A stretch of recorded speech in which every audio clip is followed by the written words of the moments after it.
ഒത്തിരി ദിവസമായി കേട്ടോ ശിവക്കുട്ടിയും കൊണ്ട് പാർക്കിലോട്ട് പോയിട്ട്. അതുപോലെ തന്നെ നമ്മുടെ വർക്കൗട്ടും നടത്തമൊക്കെ നിർത്തി വെച്ചിരിക്കുകയായിരുന്നു വയ്യാതിരുന്നുകൊണ്ട്. അതെന്തായാലും ഇന്ന് മുതൽ സ്റ്റാർട്ട് ചെയ്യാമെന്ന് വിചാരിച്ച് അങ്ങനെ ഞങ്ങൾ മൂന്നാളും കൂടെ പോവാണ്.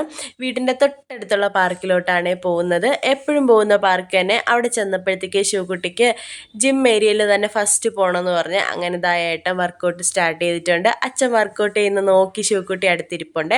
അത് കഴിഞ്ഞ് ഞാനും ജോയിൻ ചെയ്തു. അങ്ങനെ ഓരോന്നിലായിട്ട് നമ്മൾ വർക്കൗട്ട് ചെയ്യാണ്. വൈകുന്നേരം 4 മണിയായപ്പോൾ തന്നെ പോയതുകൊണ്ട് ഒട്ടും തിരക്കില്ലായിരുന്നേ. അങ്ങനെ സുഖമായിട്ട് നമുക്ക് വർക്കൗട്ട് ചെയ്യാൻ പറ്റി. ഈ സമയം ആയതുകൊണ്ടാണ് ഒട്ടും തിരക്കില്ലാത്തത്. ഇനി കുറച്ച് കഴിയുമ്പോഴത്തേക്ക് കുഞ്ഞുങ്ങൾ കളിക്കാൻ വരുന്നതും വർക്കൗട്ടും നടത്തമൊക്കെ ആയിട്ട് പാർക്ക് നല്ല തിരക്കുമായിരിക്കും. അതുപോലെ തന്നെ കുറച്ച് സമയം കഴിയുമ്പോൾ നല്ല കൊതുകുമായിരിക്കും. നമ്മുടെ നടത്തവും ശിവക്കുട്ടിയുടെ കളിയൊക്കെ കഴിഞ്ഞ് നേരെ നമ്മൾ പാർക്കിൽ നിന്ന് ഇറങ്ങി തൊട്ടടുത്തുള്ള അമ്പലത്തിലോട്ട് പോയി. പാർക്കിൽ വന്ന് എപ്പോഴും അവൾക്ക് ഈ അമ്പലത്തിൽ വരണം കേട്ടോ. അങ്ങനെ അവിടെ വന്നപ്പോഴത്തേക്ക് നമ്മുടെ വികാരിക ഉണ്ടായിരുന്നു, വിളക്ക് വയ്ക്കാൻ വന്നതാണ്. അങ്ങനെ അവൾ പ്രസാദമൊക്കെ കൊടുത്ത് നേരെ വീട്ടിലോട്ട്